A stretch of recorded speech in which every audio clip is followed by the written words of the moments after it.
ಇವತ್ತಿನ ಜನರೇಷನ್ ಹೇಗಾಗಿದೆ ಅಂದ್ರೆ, ನಿಮ್ದು ಎಜುಕೇಶನ್ ಹೇಗಿದೆ, ಇಲ್ಲ ನೀವು ಏನ್ ಕೆಲಸ ಮಾಡ್ತಿದ್ರ, ನಿಮ್ ಸಂಬಳ ಎಷ್ಟು, ನಿಮ್ ಆಸ್ತಿ ಎಷ್ಟು ಅಲ್ದೇನೆ ಇವತ್ತು ಜನ ಏನ್ ಕೇಳ್ತಾ ಇದಾರೆ, ನಿಮ್ದು ಸೋಷಿಯಲ್ ಮೀಡಿಯಾ ಸ್ಟೇಟಸ್ ಏನು ಅಂತ. ಸೋಷಿಯಲ್ ಮೀಡಿಯಾದಲ್ಲಿ ಎಷ್ಟು ಲೈಕ್ಸ್ ಬರ್ತಾ ಇದೆ, ಎಷ್ಟು ಫಾಲೋವರ್ಸ್ ಇದಾರೆ, ಜನ ನಿಮ್ನ ಹೆಂಗ್ ಪರ್ಸೀವ್ ಮಾಡ್ತಾರೆ ಇನ್ಸ್ಟಾಗ್ರಾಮ್ ಅಲ್ಲಿ ಇಲ್ಲ ಫೇಸ್ಬುಕ್ ಅಲ್ಲಿ ಅಂತ ತುಂಬಾ ಇಂಪಾರ್ಟೆಂಟ್ ಆಗೋಗಿದೆ. ರೀಸೆಂಟ್ ಆಗಿ ನಾನು ಒಂದು ಗೂಗಲ್ ಸ್ಕ್ಯಾಮ್ ಅಂತ ಒಂದು ವಿಡಿಯೋ ಮಾಡಿದ್ದೆ. ಆ ಗೂಗಲ್ ಸ್ಕ್ಯಾಮ್ ಅಲ್ಲಿ ಒಂದು ಬೇಸಿಕ್ ಟಾಸ್ಕ್ ಬಂದು ರಿವ್ಯೂಸ್ ಹಾಕೋದು, ಲೈಕ್ ಮಾಡೋದು, ಶೇರ್ ಮಾಡೋದು, ಕಮೆಂಟ್ ಹೊಡೆಯೋದು, ಈ ಒಂದು ಸಣ್ಣ ಪುಟ್ಟ ಟಾಸ್ಕ್ ಕೊಟ್ಟಿದ್ರು. ಅಂದ್ರೆ ಏನರ್ಥ, ಜನ ಮಾಡ್ತಾ ಇದಾರೆ ಅಂದ್ರೆ ಅದಕ್ಕೂ ಒಂದು ಬಿಸ್ನೆಸ್ ಇದೆ. ಇವತ್ತು ಬಿಸ್ನೆಸ್ ಏನು, ನಾನ್ ನಿಮ್ಗೆ ದುಡ್ಡು ಕೊಡ್ತೀನಿ, ನಂಗೆ ಆದಷ್ಟು ಲೈಕ್ಸ್ ಆದಷ್ಟು ಫಾಲೋವರ್ಸ್ ಕೊಡಿ ಅಂತ ಒಂದು ಬಿಸ್ನೆಸ್. ಈ ಬಿಸ್ನೆಸ್ ಗಳಿಂದ ಏನಾಗ್ತಿದೆ ಅಂದ್ರೆ fake followers, fake likes.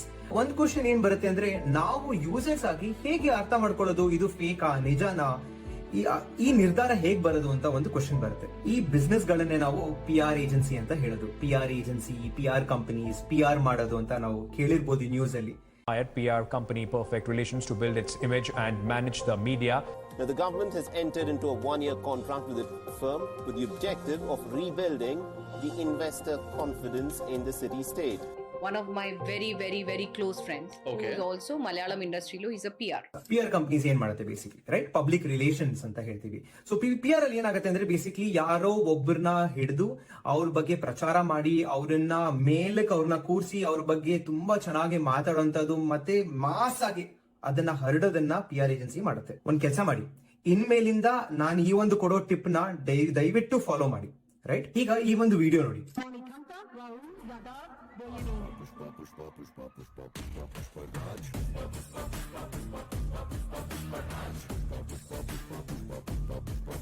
Right, ಇದು ರೀಸೆಂಟ್ ಆಗಿ ಬಂದು ಪುಷ್ಪ 2 ಬರೋ ಒಂದು ಹಾಡದ್ದು ಒಂದು ಪ್ರೋಮೋ ನಡೀತಾ ಇದೆ, ರೈಟ್. ಸೊ ಪುಷ್ಪ ಅನ್ನೋ ಮೂವಿ ಬರ್ತಾ ಇದೆ. ಸೊ ಆ ಒಂದು ಸಾಂಗ್ ತುಂಬಾ ಪಾಪ್ಯುಲರ್ ಆಗಿದೆ ಇವತ್ತು. ಸೊ ಅದ್ರ ಮೇಲೆ ಈ ಒಂದು ಪ್ರೋಮೋ ನಡೀತಾ ಇದೆ. ಯಾವ್ದೋ ಒಂದು ಯೂನಿವರ್ಸಿಟಿಯಲ್ಲಿ ಒಬ್ಬ ಅದನ್ನ ಪ್ರಚಾರ ಮಾಡ್ತಾ ಇದ್ದಾನೆ ಅಂತ ಅದನ್ನ ಪ್ರಮೋಟ್ ಮಾಡ್ತಾ ಇದ್ದಾರೆ. ಸೊ ಅಜೆಂಡಾ ಬೇಸಿಕ್ಲಿ ಅದೇ. ಸೊ ನಾವು ಇದ್ರಲ್ಲಿ ಏನ್ ಮಾಡ್ಬೇಕು ಅಂದ್ರೆ, ಫಸ್ಟ್ ನೋಡ್ಬೇಕಾಗಿರೋದು ನೀವು ಕಾಮೆಂಟ್ ಸೆಕ್ಷನ್, ರೈಟ್. ಸೊ ನೀವು ಕಾಮೆಂಟ್ ಸೆಕ್ಷನ್ ಹೋದಾಗ ಅಲ್ಲಿ ನಿಮ್ಗೆ ಯೂಶಲಿ ಜನ ಯಾವಾಗ್ಲೂ ಅದ್ರ ಬಗ್ಗೆ ಹೊಗಳ್ತಾ ಇರ್ತಾರೆ, ರೈಟ್. ಯೂಶಲಿ ಪ್ರೋಮೋ ಮಾಡಿದಾಗ ಎಲ್ಲರೂ ಲೈಕ್ ಮಾಡೋದು, ಶೇರ್ ಮಾಡೋದು ಮಾಡ್ತಾ ಇರ್ತಾರೆ, ರೈಟ್. ಸೊ ನೀವೇನ್ ಮಾಡ್ಬೇಕು, ಡೈರೆಕ್ಟ್ ಆಗಿ ಎಲ್ಲರೂ ಎಷ್ಟು ಚೆನ್ನಾಗಿದೆ ಅಂತ ಹೇಳ್ತಾ ಇದಾರಲ್ಲ, ನಿಜವಾಗ್ಲೂ ಅವರು ನಿಜ ಯೂಸರ್ಸ್ ಇಲ್ಲ ನಿಜ ಆಡಿಯನ್ಸ್ ಅದು ಚೆಕ್ ಮಾಡೋದಕ್ಕೆ ಜಸ್ಟ್ ಅವ್ರ ಪ್ರೊಫೈಲ್ ಕ್ಲಿಕ್ ಮಾಡಿ. ಯಾವಾಗ್ಲೂ ಅವ್ರ ಪ್ರೊಫೈಲ್ ಅಲ್ಲಿ ಅವ್ರ ಪೋಸ್ಟ್ಸ್ ತುಂಬಾ ಕಮ್ಮಿ ಇರುತ್ತೆ, 20 ಕೆಳಗೆ ಅವ್ರ ಪೋಸ್ಟ್ ಗಳು ಇದ್ದೇ ಇರುತ್ತೆ. ಸೊ ಬೇಸಿಕಲಿ ಏನಾಗುತ್ತೆ ಅಂದ್ರೆ, ಯಾವುದೇ ಒಂದು ಫೇಕ್ ಯೂಸರ್ ಆಗಿರ್ಲಿ ಅವರದ್ದು ಪೋಸ್ಟ್ ಕಮ್ಮಿಗಳಿರುತ್ತೆ. ಯಾಕೆಂದ್ರೆ ಒಂದು ಫೇಕ್ ಪ್ರೊಫೈಲ್ ಮಾಡ್ಬೇಕು ಅಂದ್ರೆ ಒಂದಲ್ಲ ಎರಡಲ್ಲ ಕ್ರಿಯೇಟ್ ಮಾಡ್ಬೇಕಾಗಿರುತ್ತೆ. ಅವರು ಸುಮಾರಾಗಿ ಅಟ್ಲೀಸ್ಟ್ 100 to 200 ಅಕೌಂಟ್ಸ್ ಕ್ರಿಯೇಟ್ ಮಾಡ್ಬೇಕು. ಅಷ್ಟು ಟೈಮ್ ಇರಲ್ಲ ಪೋಸ್ಟ್ ಗಳನ್ನ ಹಾಕಿ ಅದನ್ನ ಒಂದು ಪ್ರಾಪರ್ ಯೂಸರ್ ಪ್ರೊಫೈಲ್ ಮಾಡೋದಕ್ಕೆ ಟೈಮ್ ಇರಲ್ಲ. ಸೊ ಹರ್ಬಡಿಯಲ್ಲಿ ಎಷ್ಟೋ 2-3 ಪೋಸ್ಟ್ ಹಾಕ್ತಾರೆ, ಒಂದು ಫೋಟೋಗಳು ಹಾಕ್ತಾರೆ, ಆಮೇಲೆ ಫಾಲೋ ಮಾಡ್ಕೊಂಡು ಹೋಗ್ತಾರೆ, ರೈಟ್. ಇದು ಯೂಶಲಿ ಒಂದು ನಡೆಯೋ ಒಂದು ಫೇಕ್ ಪ್ರೊಫೈಲ್ಗಳು ಮಾತ್ರ.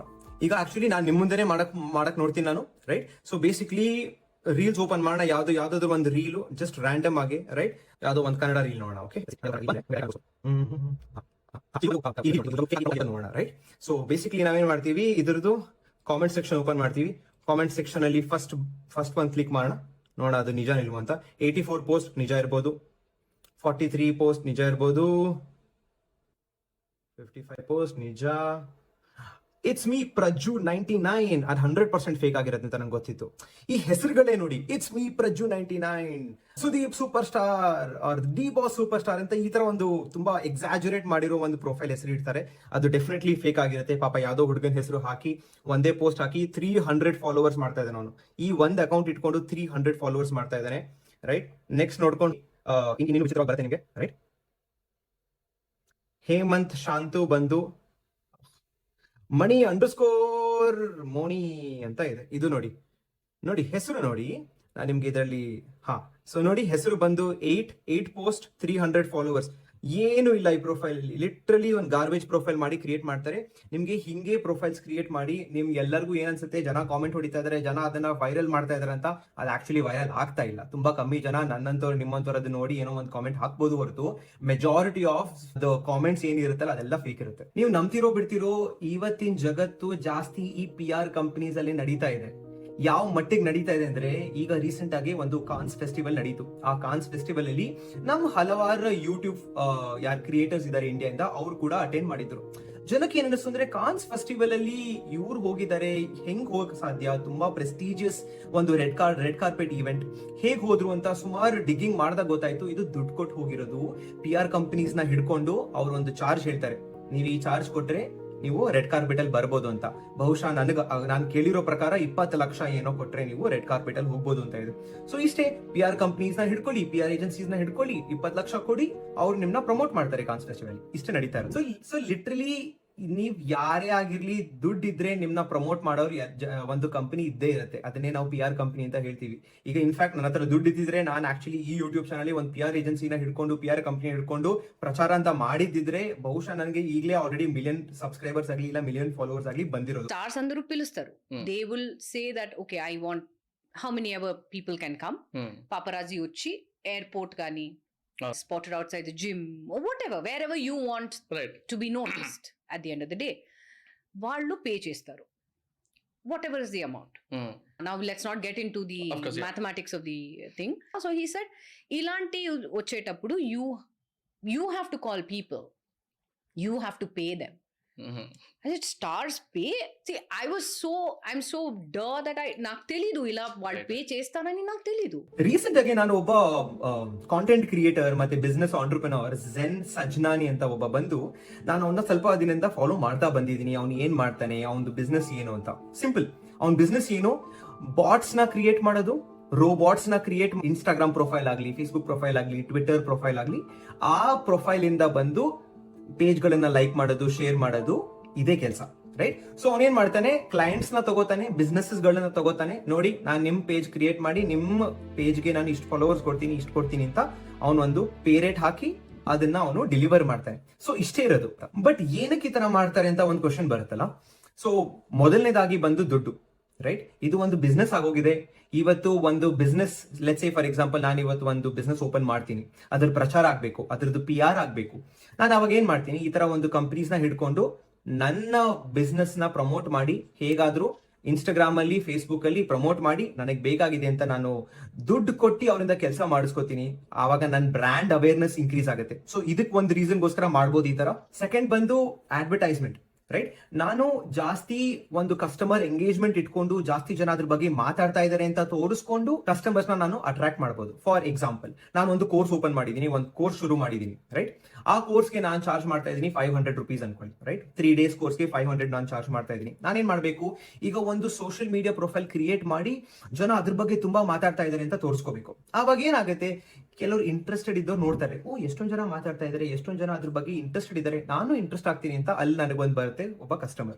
ಸೊ ಇದೇ ತರ ನಿಮ್ಗೆ ಜಾಸ್ತಿ ಕಸ್ಟಮರ್ಸ್ ಬರ್ಬೋದು. ನೆಕ್ಸ್ಟ್ ಬಂದು ಒಂದು ಅವೇರ್ನೆಸ್ ಆಗ್ಲಿ ಇಲ್ಲ ಒಂದು ಇನ್ಫಾರ್ಮೇಶನ್ ನಿಮ್ಮ ಹತ್ರ ಶೇರ್ ಮಾಡೋದಕ್ಕಾಗ್ಲಿ ಆಗ್ಬೋದು. ಫಾರ್ ಎಕ್ಸಾಂಪಲ್, ರೈಟ್, ಈಗ ಪಾಲಿಟಿಕ್ಸ್ ಎಲೆಕ್ಷನ್ ರಿಸಲ್ಟ್ಸ್ ಬರೋದಾಗಿದೆ. ಈಗ ಏನಾಗುತ್ತೆ, ಬಿಜೆಪಿ ಕಡೆಯಿಂದ ಅವ್ರು PR ಮಾಡ್ತಾರೆ, ಕಾಂಗ್ರೆಸ್ ಕಡೆಯಿಂದ ಅವ್ರು PR ಮಾಡ್ತಾರೆ, ಇವ್ರು ಅವ್ರನ್ನ ಬೈತಾರೆ, ಅವ್ರು ಇವ್ರನ್ನ ಬೈತಾರೆ. ಈ ಒಂದು ನಡಿಬೇಕಾದ್ರೆ ಇವರಿಬ್ರು ಕಿತ್ತಾಟದಲ್ಲಿ ಯಾರು ಜಾಸ್ತಿ ಪ್ರಮೋಟ್ ಮಾಡ್ತಾರೋ ಅಷ್ಟು ಜನಕ್ಕೆ ಅದನ್ನ ರೀಚ್ ಮಾಡಬಹುದು ಅಲ್ವಾ. ನೀವು ಜಾಸ್ತಿ ಹಣ ಹಾಕಷ್ಟು ಜಾಸ್ತಿ ಜನಕ್ಕೆ ಅದು ರೀಚ್ ಆಗುತ್ತೆ. ಆ ಕೆಪಾಸಿಟಿ ನಿಮ್ ಸೋಷಿಯಲ್ ಮೀಡಿಯಾ ಎಂಗೇಜ್ಮೆಂಟ್ ಅಲ್ಲಿ ಇದೆ. ಲಾಸ್ಟ್ಲಿ ಬಂದು monetisation. Right. So monetisation basically ಏನು ಅಂದ್ರೆ, ಒಂದು ಯೂಟ್ಯೂಬ್ ಚಾನಲ್ ಆಗ್ಲಿ, ಒಂದು ಇನ್ಸ್ಟಾಗ್ರಾಮ್ ಪೇಜ್ ಆಗ್ಲಿ, ನೀವು ಅದರಿಂದ ಹಣವನ್ನು ಅರ್ನ್ ಮಾಡಬೇಕಾದ್ರೆ ನೀವು ಇಷ್ಟು ಸಬ್ಸ್ಕ್ರೈಬರ್ಸ್, ಇಷ್ಟು ವ್ಯೂಸ್ ಇರ್ಲೇಬೇಕಾಗುತ್ತೆ. ಫಾರ್ ಎಕ್ಸಾಂಪಲ್, ಈ ಯೂಟ್ಯೂಬ್ ಚಾನಲ್ ಅಲ್ಲಿ ಬೇಸಿಕ್ಲಿ ನಾನು ಮಾನಿಟೈಸ್ ಆಗ್ಬೇಕು ಅಂದ್ರೆ ನನಗೆ ಫಸ್ಟ್ ಇರ್ಬೇಕಾಗಿರೋದು 1000 ಸಬ್ಸ್ಕ್ರೈಬರ್ಸ್, ಸೆಕೆಂಡ್ ಇರ್ಬೇಕಾಗಿರೋದು 2000 hours ವಾಚ್ ಟೈಮ್. ರೈಟ್. ಈ 2 ಕ್ರೈಟೀರಿಯಾ ಫುಲ್ಫಿಲ್ ಆದ್ರೆ ನಾನು ಈ ಒಂದು ಯೂಟ್ಯೂಬ್ ಚಾನಲ್ ಇಂದ ಒಂದು ಸಣ್ಣ ಅಮೌಂಟ್ ನಾನು ಅರ್ನ್ ಮಾಡಕ್ ಶುರು ಮಾಡಬಹುದು. ಅದು ದೊಡ್ಡ ಆಗ್ತಾ ಆಗ್ತಾ ಆಗ್ತಾ ಬಹುಶಃ ಆ ಕ್ಯಾಪಿಟಲ್ ದೊಡ್ಡದಾಗ್ಬೋದು. ಬಟ್ ನನ್ ಗೋಲ್ ಅದೇ, ಜಾಸ್ತಿ ಫಾಲೋವರ್ಸ್, ಜಾಸ್ತಿ ಸಬ್ಸ್ಕ್ರೈಬರ್ಸ್, ಆಮೇಲೆ ನನಗೆ ಅದರಿಂದ ಜಾಸ್ತಿ ಹಣ ಬರುತ್ತೆ ಅಂತ.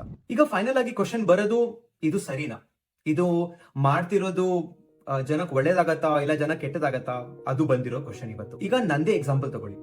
ನಾನು ಈ ಒಂದು ಚಾನೆಲ್ ನ ಶುರು ಮಾಡಾದ್ಮೇಲೆ ನನಗೆ ಸಬ್ಸ್ಕ್ರೈಬರ್ಸ್ ಬೇಕು ಅಂತ ನಾನು ಕೆಲವೊಂದು ಗಿವ್ ಅವೇಸ್ ಇಲ್ಲ ಗಿಫ್ಟ್ಸ್ ಕೊಟ್ಟಿದ್ದೀನಿ. ಫಾರ್ ಎಕ್ಸಾಂಪಲ್, ನಾನು ಇನ್ಸ್ಟಾಗ್ರಾಮ್ ನಾನು ಹಾಕಿದೆ, ನಂದು 600th ಸಬ್ಸ್ಕ್ರೈಬರ್ಗೆ ನಾನು 600 rupees ಅನ್ನೋ ಒಂದು ಗಿಫ್ಟ್ ಕೊಡ್ತೀನಿ ಅಂತ ನಾನು ಹೇಳಿದೆ.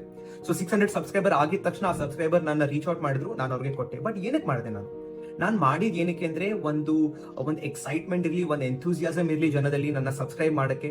ಈವನ್ ದೋ ಇನ್ಫಾರ್ಮೇಶನ್ ಮೂಲಕ ಅಲ್ಲ, ಅಟ್ ಲೀಸ್ಟ್ ಒಂದು ಗಿವ್ ಅವೇ ಇಂದ ಇಲ್ಲ ಒಂದು ಗಿಫ್ಟ್ ಇಂದ ಒಂದು ಸಬ್ಸ್ಕ್ರೈಬರ್ ಬರೋ ಅಂತ ಒಂದು ಆಸೆ ಅಷ್ಟೇ. ರೈಟ್.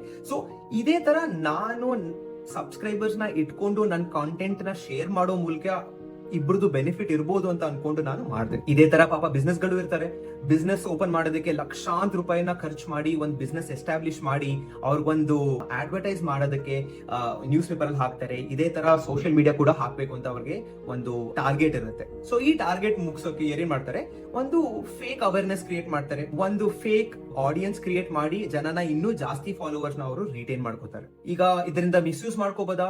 100%. ಈಗ ಫಾರ್ ಎಕ್ಸಾಂಪಲ್, ಇವತ್ತು ಎಷ್ಟೊಂದು ಕಡೆ ಫಾಲ್ಸ್ ಇನ್ಫಾರ್ಮೇಶನ್ ಶೇರ್ ಮಾಡೋದಾಗಿದೆ. ಒಂದ್ ಸಣ್ಣ ಪರ್ಟಿಕ್ಯುಲರ್ ಕ್ಲಿಪ್ ಇಟ್ಕೊಂಡು ನೋಡಿ ಈ ತರ ಹೇಳಿದ್ದಾರೆ ಅಂತ ಒಂದು ನರೇಷನ್ ಬಂದೋಗಿದೆ. ಎಷ್ಟೊಂದ್ ಜನ ಯೂಟ್ಯೂಬರ್ಸ್, ಎಷ್ಟೊಂದ್ ಜನ ಆ ಒಂದು ಕಾಂಟೆಂಟ್ ನ ತುಂಬಾ ಮೈನ್ಯೂಟ್ ಆಗಿ ತೆಗೆದು ಅಷ್ಟೇ ಕ್ಲಿಪ್ ಮಾಡಿ ಅದನ್ನ ರಾಂಗ್ ಆಗಿ ತೋರಿಸ್ತಾ ಇದ್ದಾರೆ. ಪೂರ್ತಿ ಡೇಟಾ ಹೇಳ್ತಾ ಇಲ್ಲ, ಪೂರ್ತಿ ನಿಮ್ಗೆ ನಿಜ ಏನು ಅಂತ ಹೇಳ್ತಾ ಇಲ್ಲ. ಸೊ ಈ ತರ ಮಿಸ್ಯೂಸ್ ಆಗೋ ಚಾನ್ಸಸ್ ತುಂಬಾ ಇದೆ. ಬಟ್ ಎಟ್ ದಿ ಎಂಡ್ ಯಾರ್ ಡಿಸಿಷನ್ ತಗೋಬೇಕಾಗಿರೋದು, ಯಾರು ಎಚ್ಚರಿಸ್ಕೋಬೇಕಾಗಿರೋದು? ನೀವೇ, ರೈಟ್? ಸೊ ನಿಮಗೆ ನಾನು ಅಟ್ಲೀಸ್ಟ್ ಹೇಳಿದೀನಿ ಇವತ್ತು ಹೇಗೆ ಒಂದು ಫೇಕ್ ಪ್ರೊಫೈಲ್ ನ ಕಂಡು ಹಿಡಿಬಹುದು, ನೀವು ಯಾವ ತರ ನಿಮ್ಗೆ ಒಂದು ಡಿಸಿಷನ್ ತಗೊಳಕ್ ಈಸಿ ಆಗ್ಬೋದು ಅಂತ ನಾನು ನಿಮ್ಗೆ ಹೇಳಿದೀನಿ. ಆ ತರ ಮಾಡ್ಕೊಂಡು ಹೋಗಿ ಬಹುಶಃ ನಿಮ್ಗೆ ಒಂದು ಸ್ಟ್ಯಾಂಡ್ ತಗೋಬಹುದು. ಇಲ್ಲ ಫೇಕ್ ಆದ್ರೂ ಪರವಾಗಿಲ್ಲ, ನಂಗೆ ಈ ಪ್ರಾಡಕ್ಟ್ ಇಷ್ಟ ಆಗಿದೆ ಸೊ ನಾನು ತಗೋತೀನಿ ಅಂತಾನೂ ಆಗ್ಬೋದು. ಇಲ್ಲ ಎಷ್ಟೊಂದ್ ಜನ ಫೇಕ್ ಇದಾರಪ್ಪ, ಬೇಡಪ್ಪ ನಂಗೆ ಯಾಕೋ ಇದು ಸರಿ ಅನಿಸ್ತಾ ಇಲ್ಲ ಅಂತ ನೀವು ದೂರ ಕೂಡ ಹೋಗ್ಬೋದು. ನಿಮಗೆ ಇದ್ರ ಬಗ್ಗೆ ಅವೇರ್ನೆಸ್ ಕೊಡೋಕೆ ನಾನ್ ಈ ಕಾಂಟೆಂಟ್ ಮಾಡಿದೆ. ಇನ್ ಮಿಕ್ಕಿದ್ದು ನಿಮಗ್ ಬಿಟ್ಟಿದ್ದು. ಧನ್ಯವಾದ.